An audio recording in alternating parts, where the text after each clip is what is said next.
प्रारंभ के सभी दर्शकों को मेरा नमस्कार। मेरा नाम है संदीप आर सिंह और आज का जो मेरा विषय है, मैं पूरी नम्रता के साथ और विनम्रता के साथ बाला साहब ठाकरे का सम्मान करते हुए उनके बच्चों का के बारे में कुछ कहना चाहूंगा।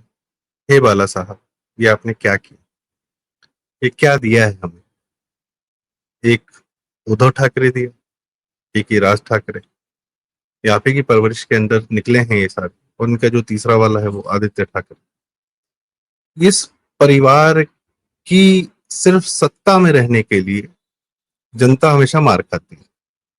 कभी राज ठाकरे को नॉर्थ इंडियन से प्रॉब्लम है, कभी पहले किसी को गुजरातियों से प्रॉब्लम थी। तो ये कौन सी विचारधारा है और ये किस प्रकार का व्यवहार है कि मराठी ना आने पर हिंदी भाषी आपके प्रदेश में मार खा रहे हैं? आप हैं, आप देख रहे हैं, हमें पता है, आप देख रहे हैं कहीं ना कहीं से। छत्रपति शिवाजी महाराज ने जब हिंदवी स्वराज का नारा दिया था तो उन्होंने ये सोचा था कि ये मराठी हिंदी में लड़ाई करेंगे ये लोग। किसके लिए? सिर्फ इसलिए कि ये चंद बच्चे, नेताओं के बच्चे, जो बड़े प्रोटेक्टेड एनवायरनमेंट में पले बड़े होते हैं, जिनका घर से बाहर निकलना जो है सिर्फ अपनी अय्याशी के लिए होता है, कर्म के लिए नहीं होता, कर्तव्य के लिए नहीं होता, और जिनको पैसे की आमद जो है सिर्फ एक तरीके से समझ में आती है, वो होती है कमीशनबाजी या दलाली। कि कोई प्रोजेक्ट चल रहा हो, कोई बिजनेसमैन आ जाए, वो देकर जाए, या रंगदारी कि भैया आए हो तो देकर जाए, या हमको कुछ पसंद आ गया तो हमने वो रख लिया। बड़े सारे चर्चे हैं कई लोगों के, किसी को किसी का फ्लैट पसंद आ गया तो उसने रख लिया नोएडा में, किसी को किसी की गाड़ी पसंद आ गई तो वो रख ली। इस तरीके से चलता रहता है। ठीक, सिर्फ इसलिए कि जो जमीन से उठे नेता होते हैं उनके बच्चे अय्याशी कर सकें, इसलिए जनता का सड़क पर पिटना आवश्यक है, जनता का आपस में लड़ाई आवश्यक है। चाहे वो मराठी हिंदी के नाम पर हो, चाहे वो आजकल यहाँ यूपी में एक ब्राह्मण और यादव और आपस में चल रहा है, वो बिहार में भी वही नौटंकी चालू हो गई। वो जो 9वीं फेल है, वो याशी से जिंदगी जी सके, इसके लिए जनता वहां पर आपस में यादव ब्राह्मण करे, यादव ठाकुर करे, और आपस में जाति में लड़। और इसमें मजा सबसे ज्यादा कौन लेता है? मुसलमान वोट बैंक। वो एकदम चिल बैठा हुआ है कि हिंदू आपस में किसी भी प्रकार से लड़ मरे, किसी भी कारण से लड़ मरे, दक्षिण और उत्तर का जो भेद हो उसके कारण लड़ पड़े, भाषाओं पे लड़ पड़े, जातियों में लड़ पड़े, उसको पूरा मजा आता है। क्योंकि वो ऐसे ही लीचड़ लोगों को, ऐसे ही अय्याश लोगों को, ऐसे ही निरंकुश लोगों को हिंदुओं में से चुनता है और सत्ता में लाके हिंदुओं के ऊपर बिठा देता है। हिंदू को लगता है भैया हमारा, ये तो हमारे अंदर का है, हमारे भीतर से निकला हुआ है। पर वो हिंदू रहता नहीं, न कर्म में, न कर्तव्य में, न दिमाग में। अखिलेश यादव का एक इंटरव्यू बहुत पहले वायरल हुआ था, कभी कभी आ जाता है सामने। शेखर गुप्ता पूछते हैं क्या पूजा पाठ में? नहीं नहीं नहीं, मैं पूजा पाठ में कोई बिलीव नहीं करता, मेरी बीवी भी नहीं करती। तो मुख्तार अंसारी की कबर पे क्या करने गए थे? फातिया पढ़ रहे थे। उसमें भी बिलीव मत करो। अभी जब राज ठाकरे और ये उद्धव ठाकरे साथ में आए हैं और इनके जो गुंडे हैं वो धरती पर उतर के हिंदी भाषियों को मार रहे हैं, पीट रहे हैं, तो आधी से ज्यादा हिंदू जनता इनसे यही पूछ रही है कि ये औकात है, जाके करो, मुसलमानों से पूछो कि भैया उर्दू क्यों बोल रहे हो और मराठी क्यों नहीं बोल रहे हो। इन्हीं के बीच का एक आदमी इनसे पूछ रहा है, राणे, नितिन राणे। वो भी नेता का बच्चा है पर थोड़ा डिफरेंट है, सही सवाल तो पूछ रहा है और कह रहा है कि इन फिल्मी स्टारों से जाकर क्यों नहीं कहते हो कि मराठी बोलो? वहां तो औकात नहीं। आमिर खान, शाहरुख खान से, जावेद अख्तर से, और गरीब हिंदू को ही पीटना आता है तुम्हें। तो ये इन नेताओं के जो अय्याश बच्चे होते हैं, जिनको नेतागिरी का, जिनको जीवन में लगता है जो कुछ और नहीं कर सकते, इनके बस का नहीं होता, इनकी पढ़ाई लिखाई का आता पता नहीं होता, इनके कहीं किसी कंपटीशन निकालने का आता पता नहीं होता, ये कहीं पे इनका कोई ट्रैक रिकॉर्ड नहीं होता कर्म का। ये सीधे बस पिताजी नेता बन गए, बन गए, बन गए, बन गए, मुख्यमंत्री बन गए, उसके बाद अचानक से इनको हैंड ओवर कर दिया, लो दिस इज योर्स। तो मेरा मुख्य सवाल ये है कि हम और आप डिजर्व करते हैं क्या? नेताओं के अय्याश बच्चों का, निरंकुश बच्चों का जीवन जो है अय्याशी में कटे, इसके लिए आम जनता आपस में लड़े मरे कटे, ये हमारा डिजर्व करते हैं क्या? और धीरे धीरे समाज मुसलमान हो जाए, इस्लामिक हो जाए। कहाँ नहीं हुआ ये केस? कश्मीर से उठाई, शेख अब्दुल्ला का लड़का फारूक अब्दुल्ला जब हिंदू मर रहे थे तो लंदन भागा हुआ था। ये भी नेता का बच्चा ना, याशी में रहता है, लंदन में बहुत प्रॉपर्टी। उमर अब्दुल्ला जब चीफ मिनिस्टर नहीं रहते हैं तो लंदन में रहते हैं, चीफ मिनिस्टर होते हैं तो श्रीनगर में बैठते हैं। ये शबाना आजमी को बाइक पे घुमा रहा था कश्मीर में, फारूक अब्दुल्ला। बात ये नहीं कि आपके पर्सनल टर्म्स के, बात ये है कि आप लोग की अय्याशी के चलते हजारों लाखों हिंदू मारे जाते हैं, सिर्फ इसलिए कि तुम्हारा बेटा बेटी जो है मुख्यमंत्री बने। किसके कार्यकाल में मरे कश्मीर में? मुफ्ती मोहम्मद सईद के। क्यों मरे? उसकी बेटी किडनैप हो गई, 4 आतंकवादी छोड़ दिए। इसी तरह कश्मीर में पता नहीं कितने आतंकवादी छोड़े, इसका बेटा हो गया, उसका हो गया, सिर्फ ये नेताओं के बच्चों की जिंदगी और अय्याशी की चलते। ठीक है, और वो जो इनकी बेटी हैं जो महबूबा मुफ्ती, वो भी सीएम थी। उनके बयान सुन लो, उनकी हरकतें सुन लो। उनकी बेटी आ गई है, एक नया इल्तिजा मुफ्ती, वो और जहरीली है भाई। और लगता है पैलेस्टाइन में ही पैदा हुई थी। रही सही कसर यदि मैं राहुल गांधी, प्रियंका, राजीव, संजय, इंदिरा, इनका नाम न लूं तो भाई ये तो लिस्ट ही नहीं पूरी होगी ना। ये भी नेताओं के बच्चे थे, दिल्ली में पले बड़े, उसी सर्कल में ऊपर नीचे। अब इनके अय्याशी के लिए देश आपस में बट जाए, कट जाए, लुट जाए, इमरजेंसी लग जाए, हजारों लोग को जेल में रख दिया, अब इनको सत्ता में रहना, इनको पावर पोजीशन में रहना।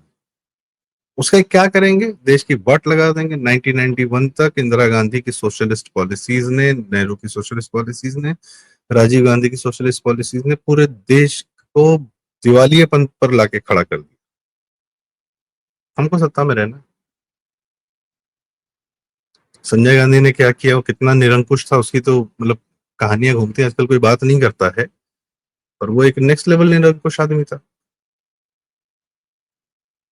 कौन नहीं? तेजस्वी यादव, हरकतें देख लो। या तो बिहार उसके अंडर में इस्लामिक हो जाएगा या क्रिश्चियन हो जाएगा, क्योंकि दोनों काम उसके यहाँ चल रहा है। और निशाने पर कौन है? वो निशाने पर है हिंदू जनता। भाई क्यों नहीं ये कार्य हो सकता कि नेता जो मुख्यमंत्री बन गया वो उसका बच्चा नहीं बनेगा मुख्यमंत्री, या किसी पार्टी का तो राजनीति में नहीं रहेगा? देश आप कह सकते हैं कि बिजनेसमैन का बेटा, तो भाई वो प्राइवेट प्रॉपर्टी है, उसने अपनी मेहनत से पैदा किया, कर्म किया है, समाज पर सत्ता का अधिकार लेने के लिए नहीं किया है बिजनेस। वो तो गवर्नमेंट को टैक्स दे रहा है, राजनीति क्या दे रही है? सत्ता में आदमी आता है जनता की सुरक्षा और गवर्नेंस के लिए। तो ठीक है, आपने एक बार कर दिया, आपने अपना काम कर दिया। आप खुद सोचिए, अगर बस इस प्रकार का कोई नियम कानून आ जाए कि नेता का बच्चा नेता नहीं बने, आप सोचिए हम कितने, किस प्रकार के लोगों से और नेताओं के व्यवहार से बच जाएंगे। लालू साम्राज्य बना लिए, बच्चों में बांट नहीं पा रहे,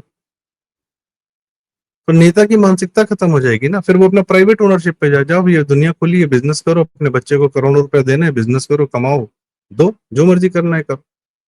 100 स्कीम्स चल रही है, मुद्रा योजना ले लो, कुछ भी कर लो। नेतागिरी क्यों करनी है तुम्हारे बच्चे को? तुम्हारे बच्चे के हाथ में क्यों अधिकार जाना चाहिए लाखों लोगों के, करोड़ों लोगों के जीवन का, उनके भविष्य का? तुम्हारे ही बच्चे के हाथ में क्यों जाना चाहिए?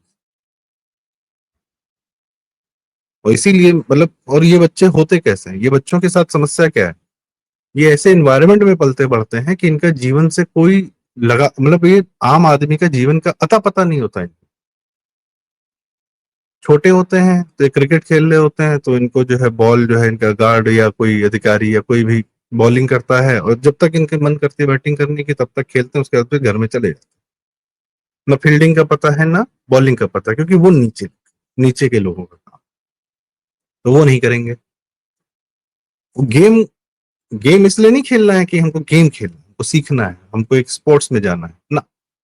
लालू ने पार्लियामेंट में बोला था ना कि हमारा बेटा आईपीएल में था, यादव हो के भूमिहार को पानी पिला रहा था, आईपीएल बैन करो।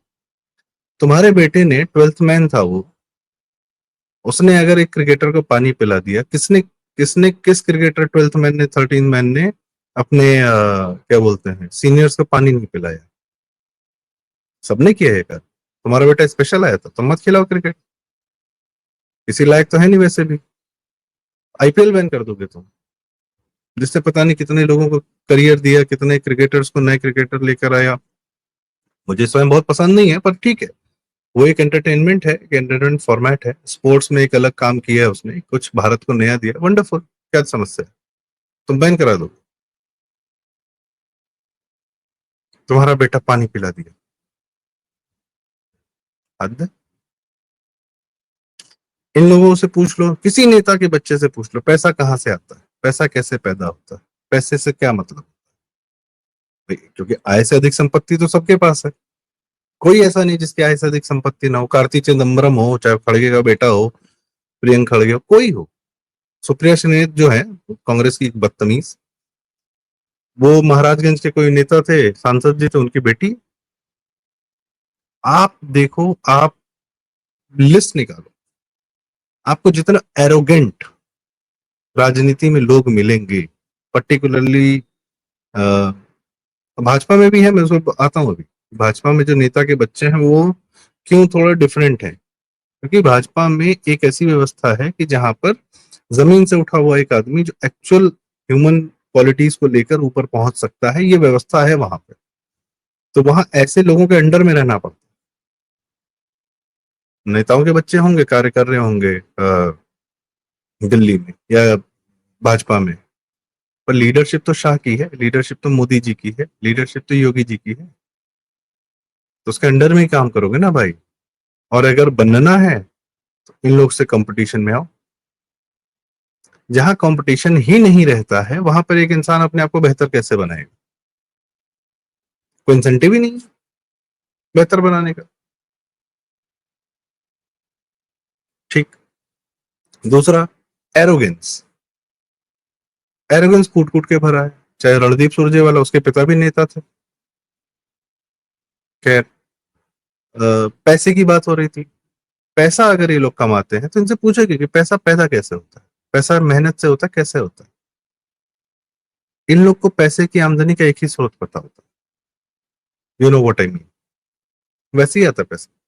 सरकारी प्रोजेक्ट गया, उधर से कमीशन आ गया, उधर से कोई आया अपना प्रोजेक्ट लेकर कि साहब हम ये बिजनेस करना चाहते हैं, मैं कार्य करना चाहते हैं, अच्छा आधा इधर रख जाओ, ठीक, जाओ कर लेना। जस्ट बिकॉज कि they are in a position where they can take decision for lakhs of people, crores of people, उसका ये पैसा वसूलता है। क्योंकि सबकी ऐसे अधिक संपत्ति है, किसी का ऐसा नहीं है जिसकी ऐसे अधिक संपत्ति नहीं। ये इनका पैसे का कमाने का तरीका है, एरोगेंस, गलत तरीके का पैसा। तीसरा, पावर में रहने के लिए जो कुकर्म ये करते हैं, जिस प्रकार से कंट्रोल करते हैं, जिस प्रकार से नियंत्रण रखते हैं, क्योंकि खुद की वैल्यू पता है कि हमें क्वालिटी तो है नहीं, तो फिर इनको चारों तरफ वही दिखता है कि क्वालिटी पीपल को आउट करो पॉलिटिक्स से, और प्रयास ये रहे कि हम किसी भी प्रकार से सत्ता में बने रहें, उसके लिए जो कुकर्म करना पड़े जरूर। कुछ भी बेच सकते हैं, कुछ भी बेच सकते हैं, अपना धर्म, अपने लोगों का संस्कार, अपने लोगों का सभ्यता, सिविलाइजेशन, कुछ भी बेच सकते हैं। कोई आएगा मिशनरी, भैया तुम्हारे प्रदेश में हम क्रिश्चियन बना ले, हाँ हाँ बना लो, पैसा रख के जाओ। राहुल गांधी, सोनिया गांधी, इन लोग का काम ही क्या है? इन लोग के कार्यकाल में कितने तो एंटी हिंदू काम कर ले, हाँ कर लो, हिंदू मार दे, हम अरे आप क्यों मारेंगे, हम गोली चलवाते हैं ना कार से पे, उसको हम डिफेंड करेंगे। अखिलेश यादव को मौका नहीं मिल रहा है, वरना तो भाई साहब आजम खान क्या कर रहा था मुजफ्फरनगर में अखिलेश यादव के अंदर में, जो कर रहा था वो करने दिया गया। मुख्तार क्या कर रहा था, अदी क्या कर रहा था, वो लोग जो एंटी हिंदू कार्यक्रम कर रहे थे करने दिया जा रहा था। पंजाब में सबसे ज्यादा जो क्रिश्चियन मिशनरी से काम हुआ 10 साल बादल सरकार की, बादल जी की सरकार थी, अकाली। अकाली खत्म हो गई सिर्फ इसलिए क्योंकि 10 साल सुखबीर सिंह बादल जो है, प्रकाश सिंह बादल जी के सुपुत्र, वह डिफैक्टो चीफ मिनिस्टर थे। क्या किया उन्होंने? प्रदेश का क्या किया? ड्रग मैनेस और ये वो कुछ नहीं छोड़, कुछ ऐसा नहीं है जो नहीं, जो न किया। पंजाब की हालत आप देख लीजिए। लोग कह सकते हैं कि 5 साल अमरिंदर जी की सरकार थी, अभी आम आदमी पार्टी का, of course they are worse, but तुमने क्या किया?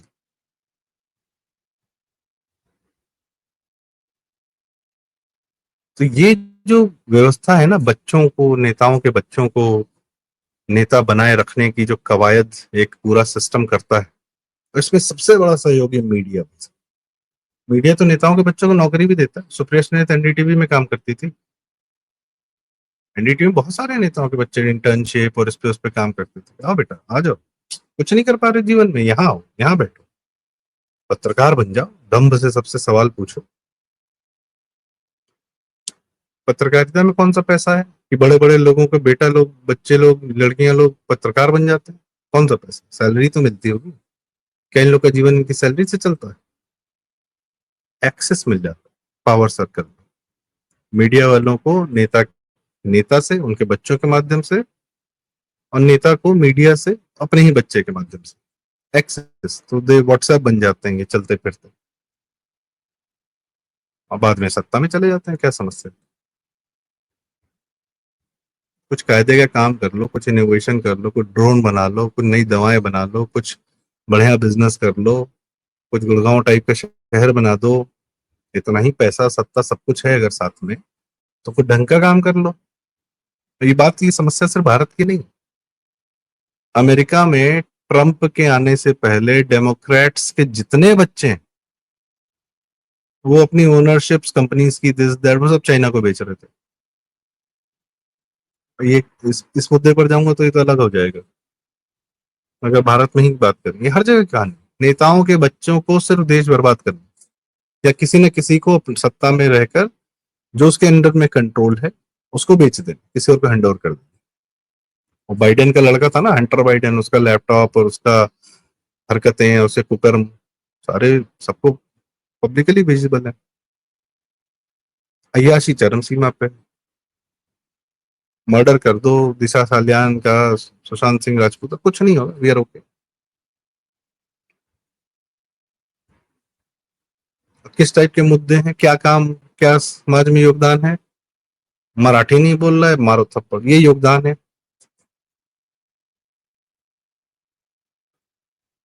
तो भैया नेताओं के बच्चों से बचा जाए, यही हम लोग, हमारा समाज कर ले। क्योंकि नेताओं के बच्चों के पीछे एक सबसे बड़ी जो ताकत खड़ी है ना, वो है मुस्लिम वोट। वो क्यों खड़ी है ये हमको, आपको सब पता है। और उनको ये नेताओं के बच्चे क्यों पसंद आते हैं, समझ में आता है एज अ नेता। तो इसी के साथ आज की चर्चा का समापन करता हूँ। बहुत बहुत धन्यवाद। यह विषय कैसा लगा, इस पर बातचीत आपको कैसी लगी, इसके लिए आप हमसे अपनी राय कमेंट्स में जरूर बताएं। वीडियो लाइक करें, शेयर करें, चैनल जरूर सब्सक्राइब करें। बाय।